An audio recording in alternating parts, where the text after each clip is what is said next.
कलाकारं व्याप्तं येन चराचरं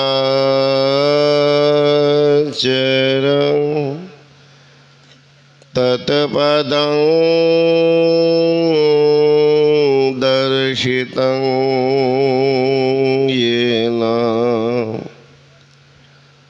तस्मै श्री गुरुवे नमः। मंगलमूर्ति सद्गुरु मिलवे सर्वदार मंगलमय मंगल करना विनवारंबा।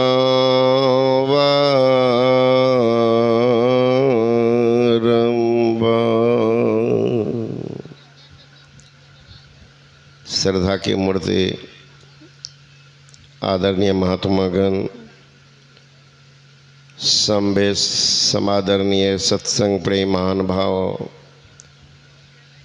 आदरणीय माताओं एवं भक्तिमती बहनों, उपनिषद वाक्य है शतं विहायं भोक्तव्यं सहस्त्र असनानमाचरेत लक्षं विहायं दातव्यं कोटि त्यक्त्वा हरि भजेत। कहते हैं स्व काम आपके सिर पर है और भोजन की थाली लगा करके आपके सामने रख दिया है, तो कहते सब काम को छोड़कर पहले भोजन कर लो। अगर भोजन की थाली पड़ी है, आप अन्य काम में व्यस्त है, इसका मतलब है आप अन्न ब्रह्म का अपमान कर रहे हैं, तो आपको प्रायश्चित नहीं छोड़ेगा। सारा पैसा जेब में, भोजन सामग्री पास में, ऐसा कुछ संजोग लगेगा भोजन कर ही नहीं पाइएगा। मतलब क्या हुआ, कभी न कभी आप अन्न ब्रह्म का अपमान किए, इसलिए आप भूखा रहना पड़ा। कुप्पाघाट आश्रम में आप लोग जानते हैं कि बरसों रहे थे। एक बार हम और वह कलकत्ता में रहते थे संपादक जी अच्युतानंद बाबा, पहले उनका नाम था अधिक लाल दास, अच्युतानंद बाबा का नाम था चमकलाल मंडल। ये लोग तो 87 में बने हैं सन्यासी, हम लोग तो पहले से हैं सन्यासी। तो जा रहे थे घूमने के लिए समाधि मंदिर तरफ। हाँ, 2 माई क्या की अभी दुकान है, ये है उसका केशव का दुकान, भोजन का दुकान। दोनों आगे में एक मैया उधर से बैठ गई थी बेंच पर, एक इधर से, बीच में दोनों का थाली। हाथ दे करके ऐसे जो गप मार रही थी, तो हम लोग देखे जिस समय हम जाते उसी समय में एक बार दी होगी। उधर से घूम करके आए तो दोनों मैया के थाली में हाथे है, गप मार रही।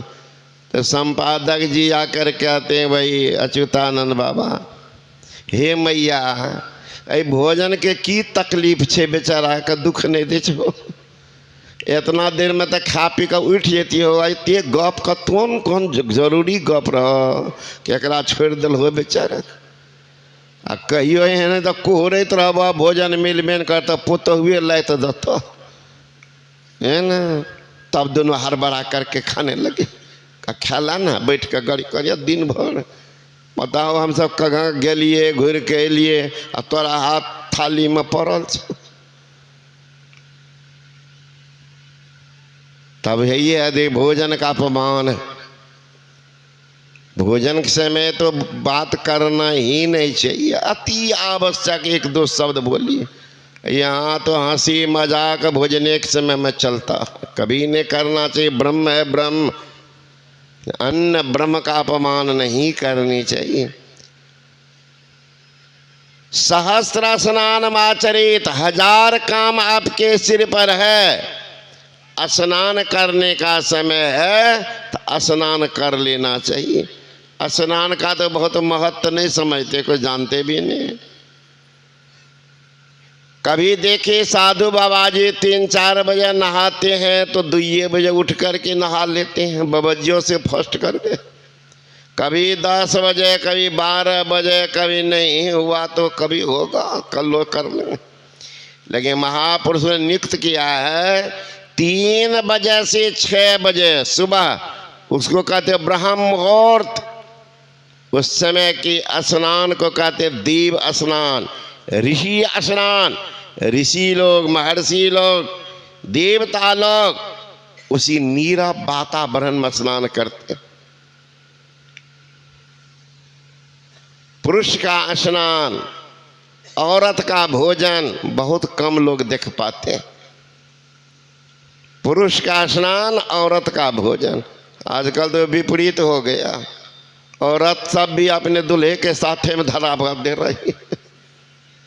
लेकिन पहले वाली बूढ़ी अभी भी नहीं खाती, अभी वो बुढ़िया नहीं खाती है पति के सामने। हाँ, आजकल अभी जा रहे थे हवाई जहाज से बेंगलोर, तो मेरे बगल में सीट पर हवाई जहाज में बैठा के एक लड़का एक लड़की, 2 सीट रहता उसमें। आगे वाला सीट पर उसकी माँ बैठी थी, तो ये लड़का उसके मुंह में दे, उसके मुंह तो क्या हुआ, लड़का कोई तकलीफ तो नहीं है। मन नहीं माना तो मैंने कहा कि नौजवान से कि आपको कोई तकलीफ है क्या बाबू?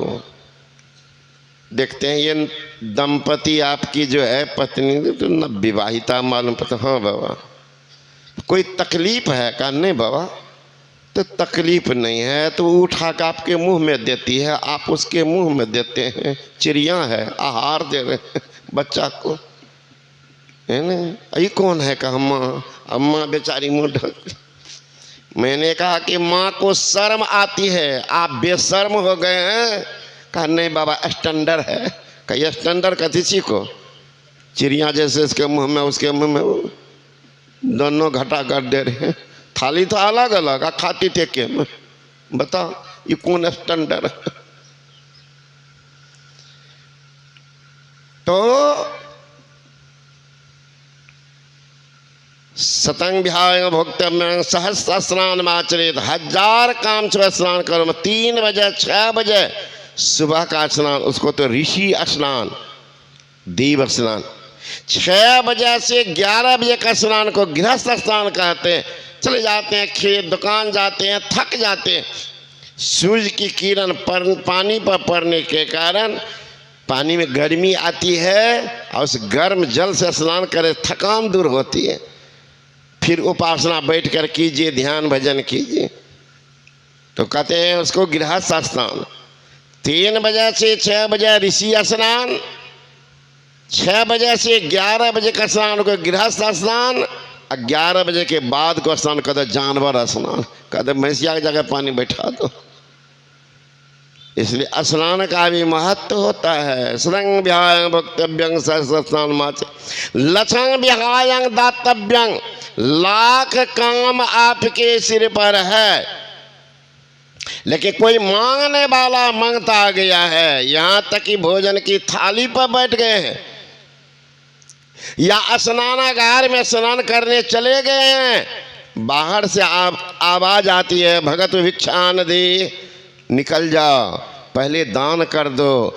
क्या ठिकाना स्नान घर से निकलेंगे कि नहीं, पल में पल का हो जावे, पता नहीं तकदीर का।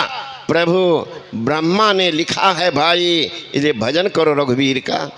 मिनट में क्या हो जाए, बात स्नान में गया, एक आदमी गया तो गया, बहुत देर नहीं निकला तो वह क्या हो गया। केवाड़ी जब खुलता है तो गिर गया था, राम नाम सत हो गया था, बाथे रोम। मिनट में कुछ हो जाता है, शुभ काम कर लो। कोटि तक क्या हरि भेजित, करोड़ काम आपके सिर पर है, लेकिन त्रिकाल संध्या का समय है तो जरूर भजन करो, तकदीर बनेगी, तकदीर समझ जाएगी। एक राजा के यहाँ की ज्योतिषी आया, ज्योतिषी बड़ा पहुंचा हुआ था, तो राजा को देख करके कहते मैं महाराज मैं आपका भाग बता सकता हूं। कहा तुम कहाँ? देखो अब भरी सभासद है। नौजवान ने कहा कि राजन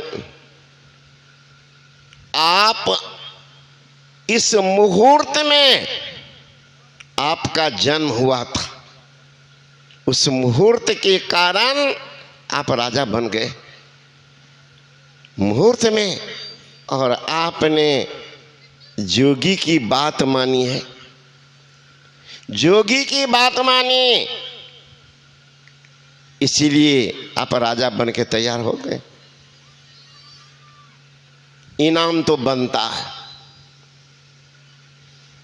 राजा कहने लगा इसको बांधो, ये ज्योतिषी के बांधो, ठक ठक करके खाता है, हाथ देख करके कहता है दक्षिणा तो बनता है, मतलब 50,000 दे दे।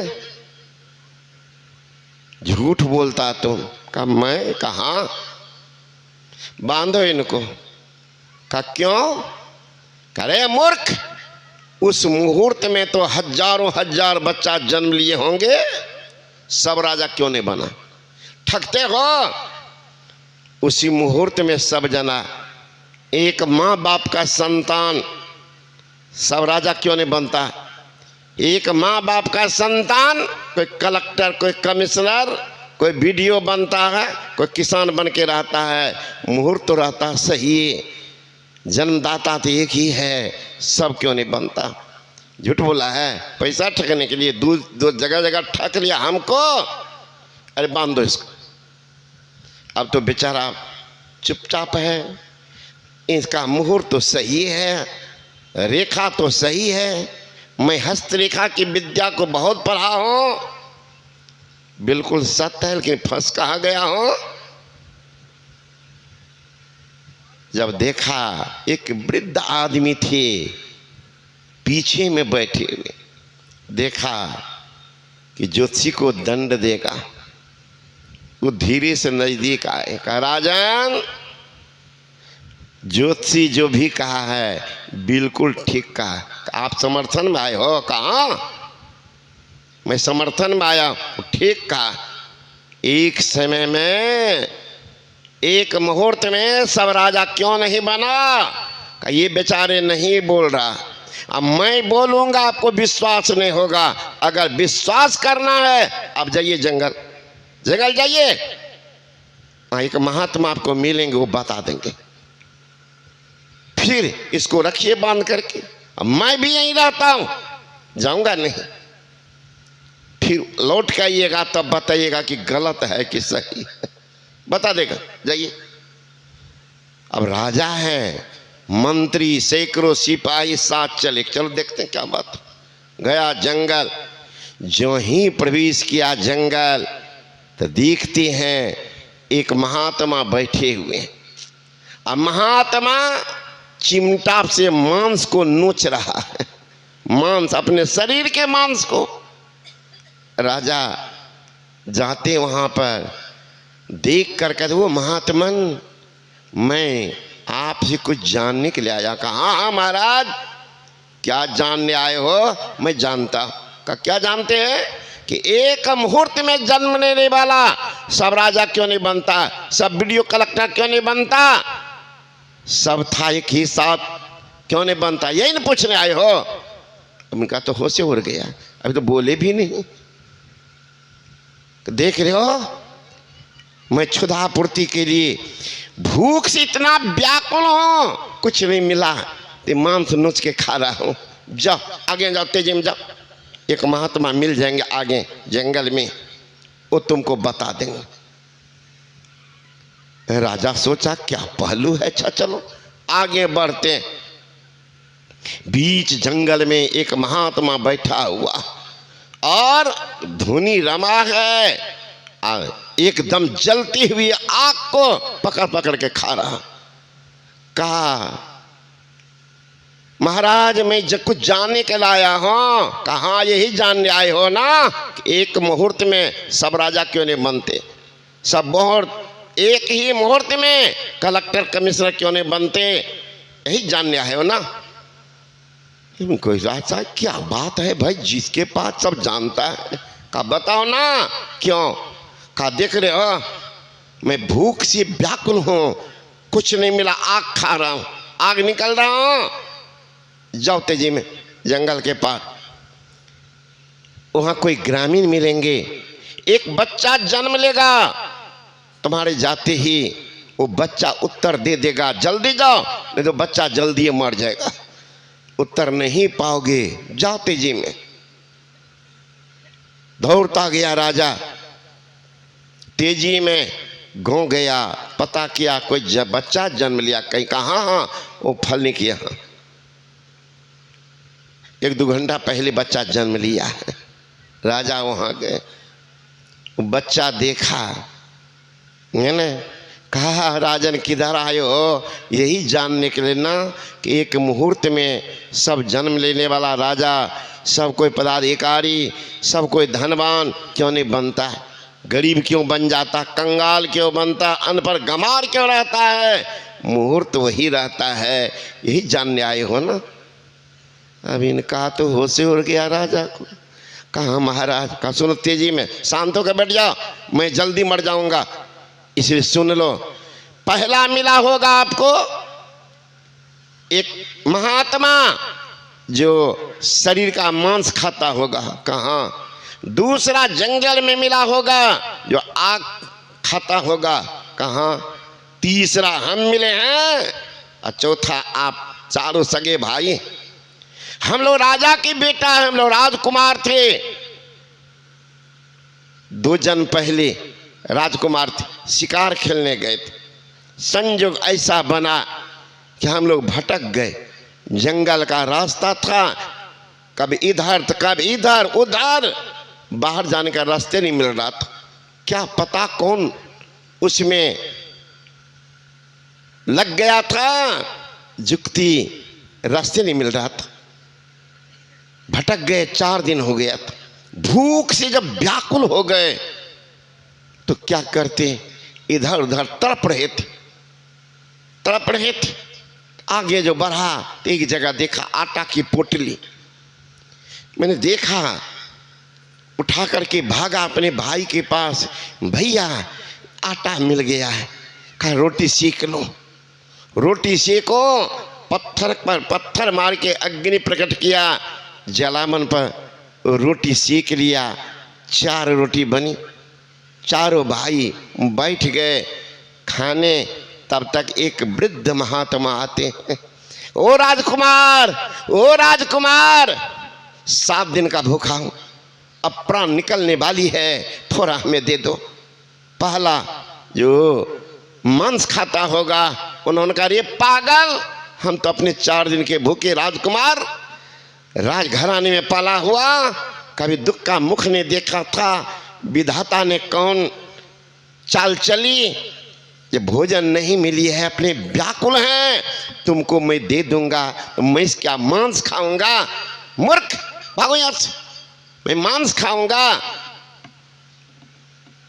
उन्होंने कहा महात्मा ने, तुम तो ध्यान भजन किया नहीं और चाल भी बिगड़ा है, जाओ मांस से खाना। कह करके आगे निकल गया। दूसरा भाई बैठे हुए थे, उनके पास हाथ बताया, हो राजकुमार 7 दिन का भूखा हूँ। अरे मैं तुम्हें 4 दिन का स्वयं भूखा हूँ, तुम 4 मैं 7, आधे तो सही, थोड़ा रोटी दे दो, भूख से व्याकुल। उन्होंने कहा कि मैं भी तो भूख से व्याकुल हूं, तुमको दे दूंगा रोटी तो मैं क्या आग खाऊंगा? आग खाऊंगा, चूल्हा का आग। पागल, भागो यहाँ से। तो उन्होंने भी भगा दिया। महात्मा ने कहा तो मेरी बात नहीं मानी, चलो आगे तुमको नसीब है। आगे बढ़ गया। मैं बैठा था, कहा राजकुमार थोड़ा सा दे दो। मैंने कहा तुमको दे दूंगा तो मैं तो जल्दी ही मर जाऊंगा, और मेरा अंतिम है, भूख सी व्याकुल। कहा जाओ तुम मरते रहना, जन्मते रहना, माँ को दुख देते रहना और मरते रहना, तुम तो ध्यान करोगे नहीं, मरते रहो। चौथा आप थे महाराज। आपके पास जो गया वो महात्मा, कहा वो राजकुमार 7 दिन का भूखा हूँ, थोड़ा दे दो, थोड़ा दे दो, मर जाऊंगा। आपने अपने हिस्सा की रोटी उनको दे दी। महात्मा ने कहा जा, तुम्हारा राज सुख बरकरार रहेगा। लेकिन महात्मा की बात को तूने मानी, जो महात्मा के बात नहीं मानता वो कंगाल बनता है, तुम राजा ही बनते रहोगे। जाओ वही, इसलिए बार बार मुहूर्त एक होने पर भी आप बार बार राजा बन रहे हैं, आपका वो पुण्य का प्रभाव है, महात्मा का आशीर्वाद है, मिलते रहेगा। जाओ वही। जब राजा सोना, आँख में आंसू आई, लौट के आया, ज्योतिषी को लाखों इनाम दिया कि उत्तर मुझे मिल गया कि एक मुहूर्त में जन्म लेने वाला सब धनवान क्यों नहीं बनता, एक मुहूर्त में जन्म लेने वाला राजा ने क्यों नहीं बनता, एक मुहूर्त में जन्म लेने वाला कोई ऑफिसर क्यों नहीं बनता। उत्तर मिल गया। महाराज महात्मा तो आते हैं, सब कुछ कहते हैं, सुनने वाला सब सुनते हैं, हाथ पार झड़ कर चलते। कौन ने कहता है कि दीक्षा लो, भजन करो। आप दीक्षा लेंगे तो महात्मा के आलीशान सोने का महल बन जाएगा, महल बनेगा। नामदेव जी महाराज थे, नामदेव जी महाराज के अन्न मनस के भाव से रहते थे। उनके पिता थे शीर पाठी, तो उन्होंने कहा जाओ कपड़ा का व्यापार कर लो। शीर पाठी ने कहा, और नामदेव गट्ठर लेके चला गया, वहाँ बाजार में रख दिया, बैठ कर ध्यान करने लगा। तो ग्राहक आता था तो देखता था वो महाराज बेचने वाला है, ये बोले तब तो, अभी ना बोले कौन लेता सामान, चोरे ना। तो संध्या हो गई, सारे व्यापारी लोग अपना सामान बेच के चले गए। अब इनके ध्यान बत्ती तो सोचते अब जाएंगे घर, तो पिताजी तो हवा निकालेंगे, क्या करें ना करें। चला गया जंगल के तरफ। अब वहाँ पत्थर पहाड़ सब था, सब पहाड़ पत्थर पर एक एक एक एक कपड़ा रख दिए। एक बड़ा पहाड़ को बोले कि सुनना, यहाँ बेचे हैं सामान, 7वां दिन आएंगे पैसा लेने के लिए, न हिसाब दे देना। 7वां दिन बड़ा पहाड़ को बोल के चला गया। घर गया तो बाप कहता कि कपड़ा का बेच दिए, पैसा का 7वां दिन देंगे, सब का सब 7वें दिन, 7वें दिन। 7वां दिन बाप भी चला, किनको किनको दिया है देखते। तो गया बाप के साथ बड़ा पहाड़ के पास, कहता कि मैं तो कह के गया था कि 7वां दिन हिसाब लेने आऊँगा, हिसाब दो। और पत्थर वाला बोले, ये बार बार कह रहा। बाप उठा, नामदेव पर वही पत्थर उठा करके जो ही मारने का कोशिश किया, का हिसाब लाओ। आवाज आती, हिसाब तो सामने में, देखता सारा पत्थर जो सोना का बन गया, सारा पत्थर सोना का बना हुआ है। कल ले लो, ले लो। नामदेव जी महाराज कहते लीजिए ना, इतना कीमत था कपड़ा का, कई गुना होकर के भगवान हमको देती। उनके पिता वो पत्थर को उठाते आए, अपने घर में रख दी, है ना। अभी भी वहाँ काला पत्थर की मूर्ति है, ये है विट्ठल भगवान की पूजा। और ये दक्षिण भारत अभी भी है। नामदेव जी महाराज बड़े उच्च कोटि के संत, एक रोज वही रोटी बना करके वे भगवान को लगाते। दक्षिण भारत में भगवान श्री कृष्ण को कहते हैं विट्ठल भगवान। अपने यहाँ तो कुतबा को भी विट्ठल भगवान बोलते हैं ना। तो भगवान श्री कृष्ण को कहते हैं विट्ठल भगवान। रोटी बना रहे थे नामदेव, रोटी को रख रहे थे बगल में कि घी लगाएंगे, भगवान को भोग लगा देंगे तब भोजन करेंगे। घी का कटोरा बगल में है, रोटी बगल में रख रहे, पीछे से चुपके से आया एक कुत्ता, सारा रोटी बना करके कहा हमारा बाप ने रखा हमरे लिए, सारा उठाया लेके भागा। नामदेव जी रोटी तो एको गो नहीं है, पीछे उलट कर देखता ही कुत्ता लिए भागे जा रहे हैं। हर बर में घी का कटोरा लिए हाथ में दौड़ते हैं, ओ भगवान ओ भगवान। रूखी रोटी मुझे भी अच्छी नहीं लगती, आप कैसे खाओगे, घी लगाने दो। भला कुतबा माने, खदेड़ते जा रहे था तगड़ा नामदेव, खदेड़ करके कुतबा के पिछले पैर को पकड़ा, इधर कुतबा खींचे इधर ये खींचे, खाने तो देंगे नहीं जब घी लगाएंगे नहीं। और कुतबा सोचता ये कोठो भी को गिलास तो दिए नहीं, बैठ कर ना खाते, सब तो लिए के भागे जा रहे। का खाने तो देंगे नहीं जब तक घी नहीं लगाएंगे।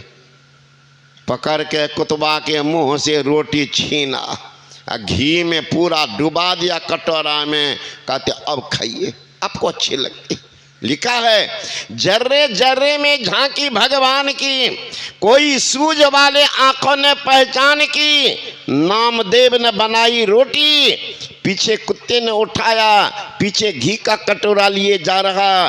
प्रभु रूखी मत खाओ, थोड़ा घी तो लेते जाओ, तेरा मेरा एक नूर, फिर काहे के हुजूर तूने शक्ल बनाई आसमान की। जर्रे जर्रे में झांकी भगवान की, निगाह मीरा की निराली, पी के जहर की पियाली। ऐसा गिरधर ने बसाया मेरे श्वास में, जब आया काला नाग तो बोली धन्य मेरे भाग। प्रभु आए काले सांप के लिबास में, अरे आओ आओ बलिहार, काले कृष्ण मुरार, बड़ी करना है करना निधान की। जर्रे जर्रे में झांकी भगवान की। कहाँ देख रहे हैं, देख लीजिए भाव उनका कहाँ है। सब में है और सबसे न्यारा, जो सब में है उनको कहाँ प्राप्त करने जाएंगे। गंगोत्री के, जमुनोत्री के, बद्रिक आश्रम, केदारनाथ, गौमुख, जगन्नाथपुरी कहाँ जाएंगे। कहीं जाने की जरूरत नहीं है, इसके लिए अंदर में चलना। अभी सुन रहे थे योगहीनं गतं ज्ञानं मोक्षदं भवति हवो, योगापि ज्ञानेनस्तु न क्षमो मोक्ष कर्मणि, तस्माद् ज्ञानं च योगं च मुमुक्षो धर्मभ्यसेत। योगहीन ज्ञान, अज्ञानहीन योग मोक्ष कार्य में कैसे समर्थ हो सकता। अब मोक्ष क्या चीज़ है। मोक्ष का अर्थ होता है सारे दुखों से